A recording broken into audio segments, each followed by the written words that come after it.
नमस्कार, मैं ब्रह्म सिंह फौजी अपने YouTube channel career discuss with Brahm Singh फौजी पर आपका स्वागत करता हूं।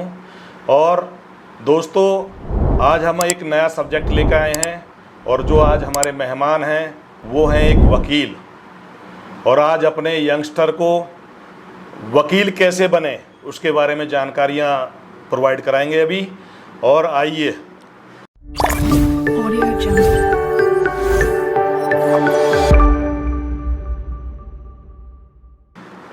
वकील साहब, आपका बहुत बहुत स्वागत है हमारे YouTube चैनल पे। नमस्कार सर। आप अपना परिचय दें। जी, मेरा नाम मनोज राउत गुजर, जी ग्राम क्रियावली, जी, डिस्ट्रिक्ट बुलंदशहर से बिलोंग करता हूँ।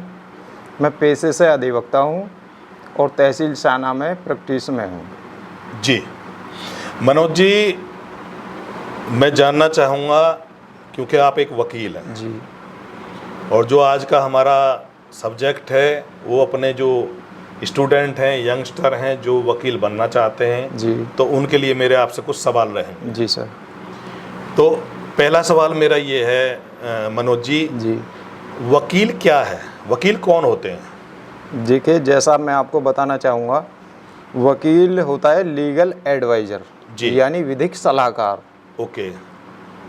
इसका काम होता है, वकील का अपना काम ये होता है कि वो लोगों को किसी बात को प्रभावी ढंग से किसी के सामने प्रस्तुत कर सके। जी जी। क्योंकि आम तौर पर आपने देखा होगा, गांव में लोग किसी भी अपनी बात को किसी के सामने सही ढंग से पेश नहीं कर सकते, पेश नहीं करते या कर नहीं पाते हैं। जी।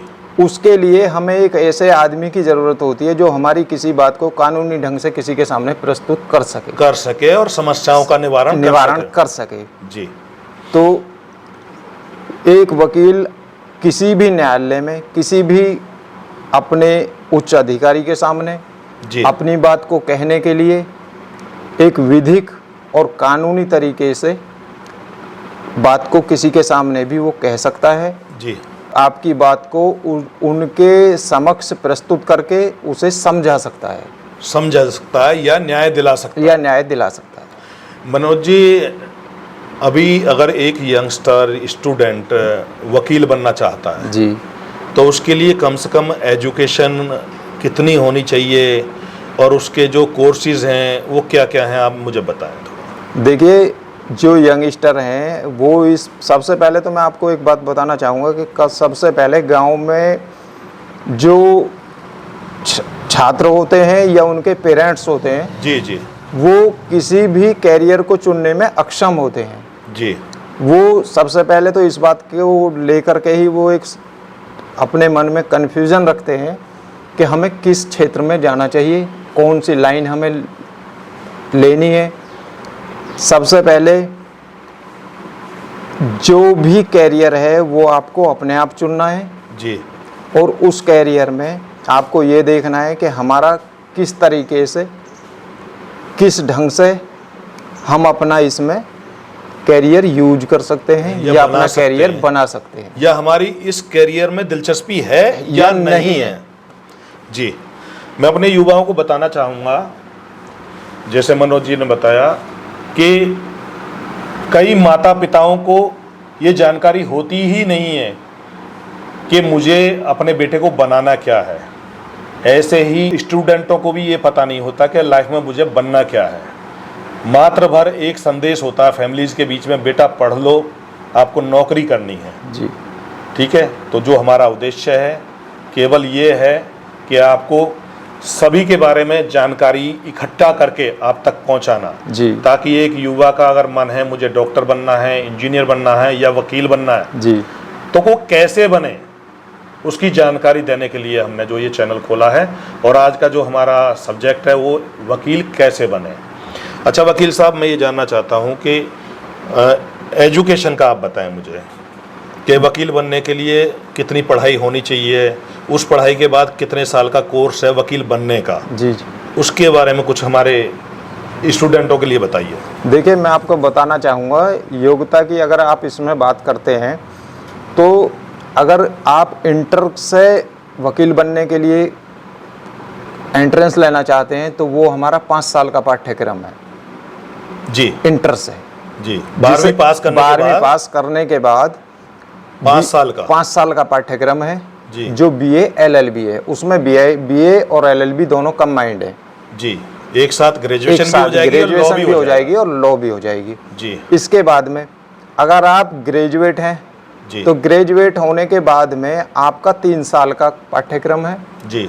अच्छा वकील साहब, मेरा जो क्वेश्चन है वो ये है कि अगर एक स्टूडेंट ने 12वीं पास करने के बाद 5 साल का डिप्लोमा कर लिया जी और वो या फिर BA या BSc BCom जो उसके भी सिलेबस रहे होंगे जी जी उसके द्वारा उसने LLB कंप्लीट कर लिया है। जी। अब आगे का प्रोसीजर क्या है?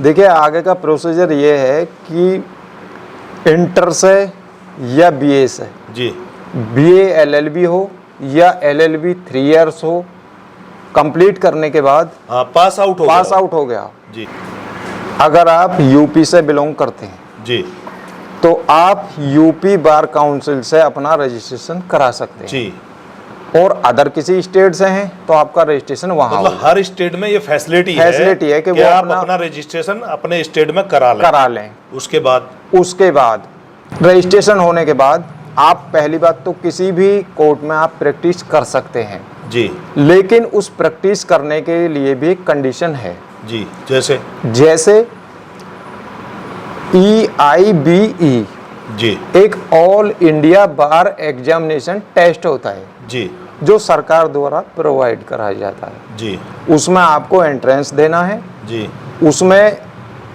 मार्क्स की कोई मान्यता नहीं है, जी मिनिमम कितने हो, जी LLB में कितने ही हो। एक एंट्रेंस LLB में एंट्रेंस करने के लिए, प्रवेश करने के लिए तो आपको मार्क्स की ज़रूरत है। जी। उसमें आप 50% से कम मार्क्स में एडमिशन नहीं ले सकते हैं। लेकिन मेरिट जो बेस पे आपने ये होगा। बताया है लॉ करने के बाद जो एग्जाम है इसमें मार्क्स का जो कोई एक फिक्स ग्रेड नहीं है, ग्रेड नहीं है जी। ये पास होना जरूरी है। जी। इसके बाद में आपको एक सर्टिफिकेट मिलता है जी। COP सर्टिफिकेट ऑफ प्रैक्टिस के लिए एक सर्टिफिकेट मिलता है जी, जिससे के बाद आप किसी भी कोर्ट में प्रैक्टिस कर सकते हैं, किसी भी सीनियर अधिवक्ता के साथ प्रैक्टिस कर सकते हैं, काम सीख सकते हैं, अनुभव ले सकते हैं। अच्छा वकील साहब, मेरा जो सवाल है ये है कि स्टूडेंट ने अपनी पढ़ाई पूरी कर ली, उसके बाद जो एग्ज़ाम है वो भी दे लिया और उसे एक सर्टिफिकेट मिल गया, वो कोर्ट में बैठने की ऑथोरिटी मिल गई प्रैक्टिस के लिए।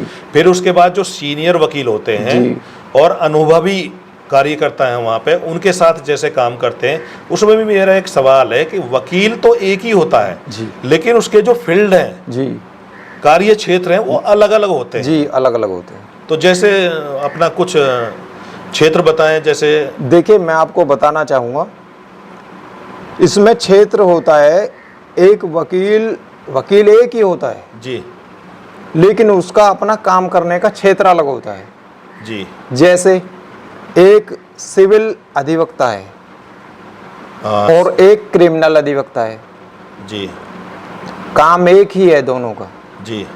सिविल अधिवक्ता ऐसा नहीं है कि वो आपराधिक मुकदमे ना देख सके, मतलब उसने पढ़ाई तो पूरी की है लेकिन उसने अपना जो कार्य क्षेत्र है वो अलग चुना है। या तो फैमिली लॉ में चला जाए जी, या क्रिमिनल में लॉ में चला जाए, सिविल लॉ में चला जाए, फैमिली लॉ है, कॉन्स्टिट्यूशन लॉ है, एडमिनिस्ट्रेटिव लॉ है, उसमें हाँ, ये कई तरह के फील्ड हैं। तो इसमें मेरा सवाल ये था मनोज जी कि अगर एक सीनियर वकील या जो आप ये कह सकते हो कि उनका बहुत अच्छा एक्सपीरियंस है जी, तो मेरा जो सलाह है, सुझाव है स्टूडेंटों के लिए जो लॉ के स्टूडेंट हैं, उसी सीनियर वकील के पास जाके काम सीखें और प्रैक्टिस करें जो आपके चॉइस का जो फील्ड है जी, वो ऑलरेडी उस फील्ड में काम कर रहे हो और आप भी भविष्य में अपना कैरियर उसी फील्ड में बनाना चाहते हैं।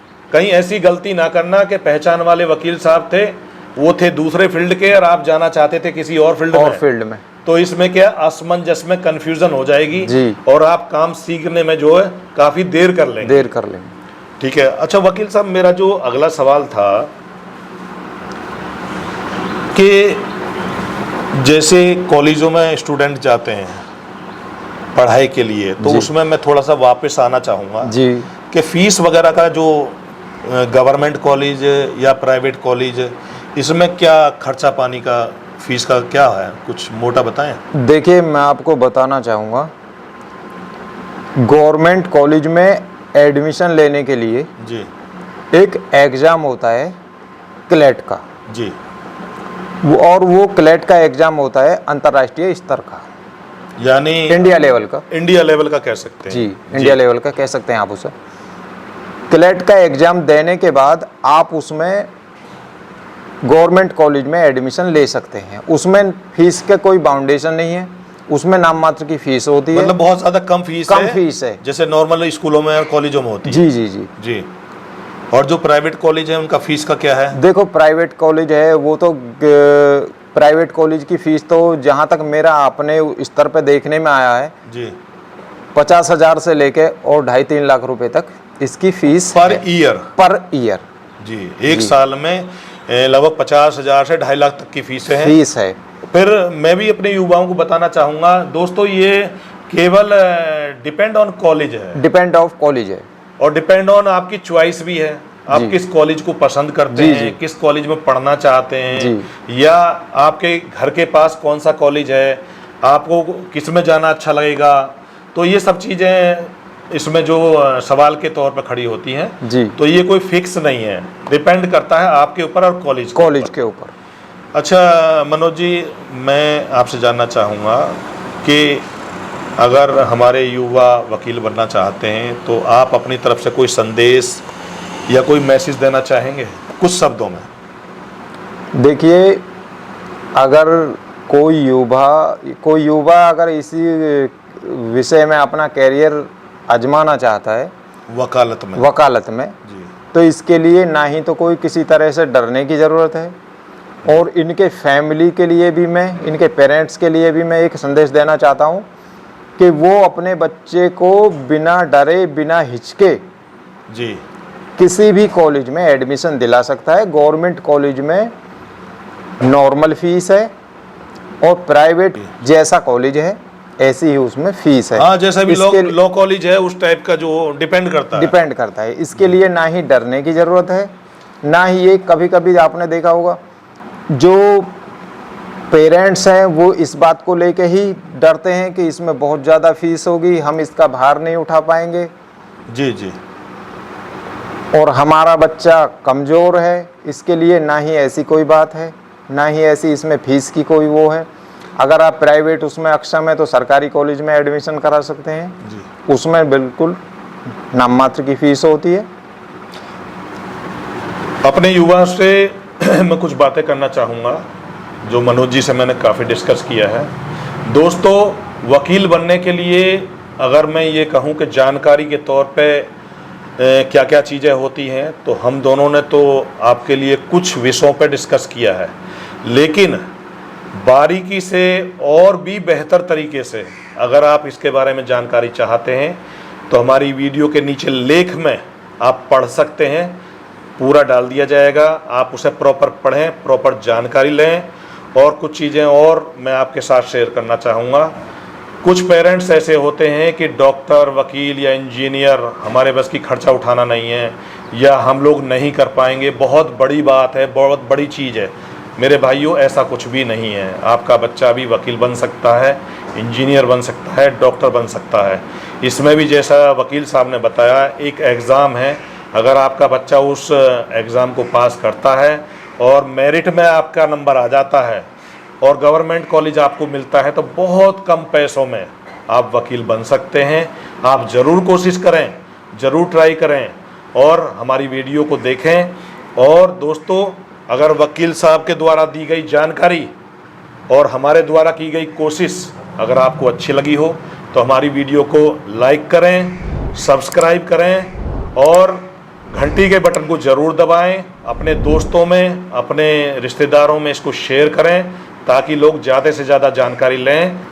फिर मैं दोबारा बताना चाहूँगा कि पूरी जानकारी के लिए वीडियो के नीचे दिए हुए लेख में आप पूरी डिटेल पढ़ सकते हैं, जानकारी ले सकते हैं। धन्यवाद, नमस्कार, जय हिंद। नमस्कार।